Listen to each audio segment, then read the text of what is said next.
Notify అయిన తర్వాత మళ్ళీ అసెంబ్లీకి ఆ రాష్ట్రాలు ఒప్పుకుంటే తప్ప ఇది సాధ్యం కాదు.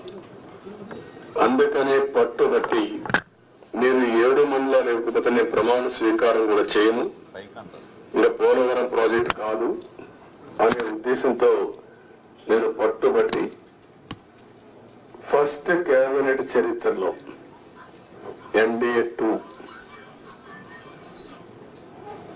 అసెంబ్లీలో మామూలుగా మెంబర్లంతా కూడా ఓట్ తీసుకున్న తర్వాత రెగ్యులర్ బిజినెస్ స్టార్ట్ అవుతుంది. మినిస్టర్స్ ని స్వేరింగ్ ఇన్ చేసి ఎంపీలు ఓట్ తీసుకొని రెగ్యులర్ బిజినెస్ స్టార్ట్ అవుతుంది. అలాంటిది ఆర్డినెన్స్ ద్వారా ప్రెసిడెంట్ ఆఫ్ ఇండియాను కన్విన్స్ చేసి కొత్త ప్రభుత్వం ఆర్డినెన్స్ ఇవ్వాల్సిన అవసరం ఉండదు.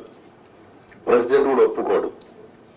ఈ యొక్క అత్యవసర పరిస్థితిని ఆయనకు నచ్చజెప్పి ఒక కేబినెట్ మినిస్టర్స్ వెళ్ళి నచ్చజెప్పి తర్వాత కేబినెట్ పెట్టి ఈ యొక్క తీర్మానాన్ని పాస్ చేసి ఆర్డినెన్స్ తీసుకొచ్చి అది యాక్సెప్ట్ చేసిన తర్వాత పార్లమెంట్ సమన్ చేశారు.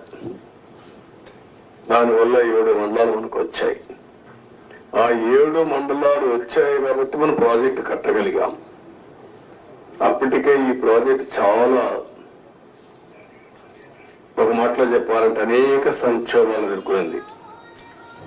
2500లో ఈ ప్రాజెక్టు రాజశేఖర రెడ్డి గారు ప్రారంభించడం, అప్పుడే అవకతవకలు చేయడం, కాంట్రాక్టుల్ని క్యాన్సిల్ చేయడం, అక్కడి నుంచి ప్రాజెక్టు ఆటకెక్కడం, అక్కడి నుంచి వాళ్ళందరూ కోర్టులకు వెళ్ళిపోవడం, ఇక్కడ కూడా land acquisition project central place లో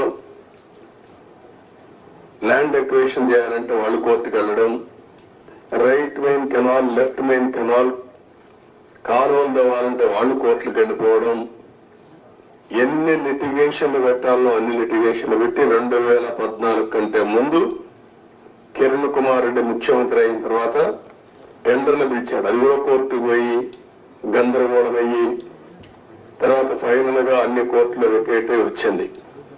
ఆ సమయంలో విభజన జరిగిన సమయంలో ఇది నేషనల్ ప్రాజెక్ట్ గా విభజన చట్టంలో పెట్టారు. ఇన్ని నానా అవస్థలు పడి ప్రాజెక్టు ఇప్పుడే కాదు, ఈ ప్రాజెక్టు కన్సీవ్ చేసి చూస్తే 1940లోనే కన్సీవ్ చేశారు బ్రిటిష్ వాళ్ళు. అప్పటి నుంచి ముందుకి వెనక్కి రావడం, అప్పుడు కూడా 300 TMC నుంచి 700 TMC ఇంకా హైట్ కూడా పెంచి కట్టాలని చెప్పి అనుకున్నారు. కడాన మనకు వచ్చింది చూస్తే